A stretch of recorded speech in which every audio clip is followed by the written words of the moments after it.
Learn English through stories. Intermediate English.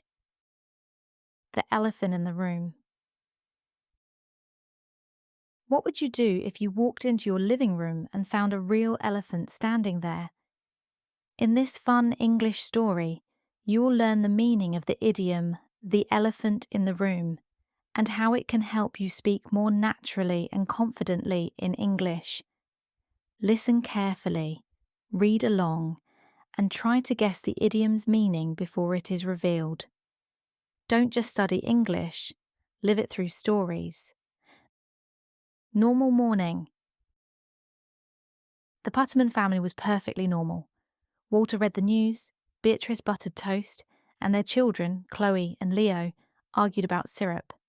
They loved their quiet, predictable, elephant-free mornings. Little did they know, their morning was about to get a lot less predictable and a lot more elephant-y. It was a day they would never forget. An unexpected guest. After breakfast, Walter walked into the living room to get his briefcase. He stopped. In the middle of the room, looking quite pleased with itself, was a very large, very real elephant. The elephant was wearing Walter's favourite hat. Walter blinked. He blinked again. Surely he needed more coffee to deal with this. Nothing to see here. Beatrice, dear, Walter called, his voice a little shaky. Have you seen my briefcase? He carefully walked around the elephant, pretending it was just a large, grey, oddly shaped coat rack. The elephant wiggled its ears and gently took the newspaper from Walter's hand with its trunk, then started to read it.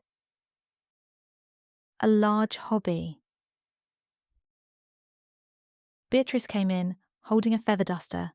She saw the elephant. She saw it was reading the business section. Walter, please don't leave your large grey hobbies in the living room, she said, dusting a lamp next to the elephant's enormous foot. We have guests coming over later for my book club. A new friend. Young Leo ran in, chasing a toy car. He skidded to a stop, his eyes wide with wonder. Wow, a real elephant, he shouted with glee. He immediately tried to climb its leg like a tree. Can we keep him? Please. I'll name him Peanut. We can play fetch. Can he sleep in my room? This must be a dream. Teenage Chloe walked in, scrolling on her phone. She looked up. She saw her brother climbing an elephant. She saw the elephant wearing her dad's hat. She saw her parents pretending nothing was wrong. Okay, she said slowly. I must be dreaming. This is a very weird dream. I'm going back to bed. TV time. The Puttermans decided to ignore the situation by watching television. It was difficult. Peanut, the elephant, was a big fan of nature documentaries and stood directly in front of the screen, trumpeting with excitement whenever a lion appeared. Walter just sighed and tried to peek around Peanut's giant ear to see the score of the game. Kitchen chaos. In the kitchen, Beatrice tried to bake a cake for her book club. Peanut decided to help by using his trunk as a giant mixer.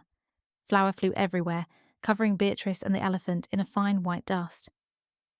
Thank you, that's very helpful, Beatrice said through gritted teeth, looking like a friendly ghost. The best playmate. Meanwhile, Leo was having the best day of his life. Peanut was a fantastic playmate. He used his trunk to be a slide, a swing, and a very gentle trampoline. They played hide and seek, though it was very easy to find a giant elephant hiding behind a very small potted plant in the hallway. Homework helper? Chloe tried to do her homework at the dining room table, but it was impossible to concentrate. Peanut was practicing his trumpet calls, which sounded like a foghorn in a bathtub.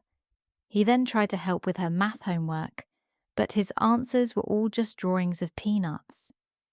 She put her head on the table and groaned. The guests arrive. The doorbell rang. It was Beatrice's book club. "Everyone act normal," she whispered loudly. 3 ladies walked in. They stopped. They stared at the elephant in the middle of the room, who was now trying to serve them tiny cookies on a tray with his trunk. The ladies looked at each other in shock. A unique coat rack. "My, what a unique coat rack you have, Beatrice," said the first lady, Mrs. Gable. "Is it new?" asked another, as she carefully took a cookie from Peanut's trunk. They all sat down and pretended there wasn't a giant, living, breathing elephant serving them refreshments. It was very, very awkward for everyone. A mighty sneeze. The situation was getting out of hand. Peanut, excited by the new people, accidentally knocked over a vase with his tail. Then he sneezed a mighty elephant-sized sneeze. Papers flew, hats tumbled, and one lady's wig flew right off her head and landed perfectly on the cake. The room was a total mess. Enough is enough. Finally, Chloe stood up. "Okay, that's it." "I can't do this anymore," she exclaimed. Everyone froze and looked at her. Even Peanut stopped. A half-eaten cookie paused on its way to his mouth. "There is an elephant in the room. A real, live, wig-stealing elephant. Why is nobody talking about it?" A sigh of relief. The room was silent. Then one of the guests sighed. "Oh, thank goodness. I thought I was going crazy."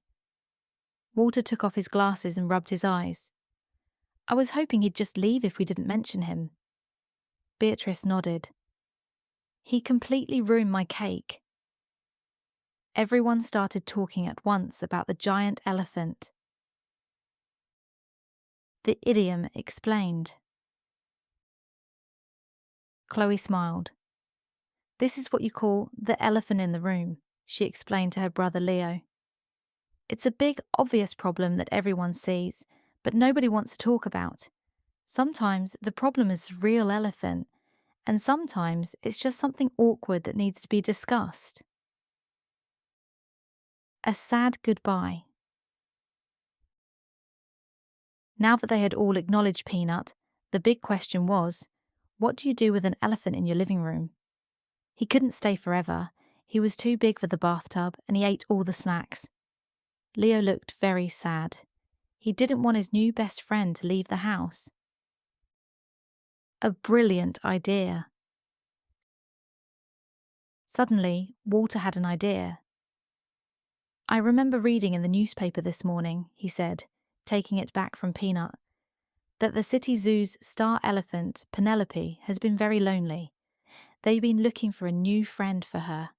A very, very big friend who loves people and hats." A phone call. Walter called the zoo. "Hello?"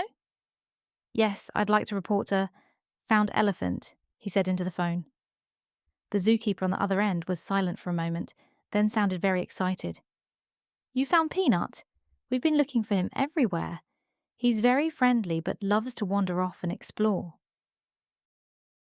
A happy home. It turned out Peanut was a famous local elephant known for his gentle nature and love of hats.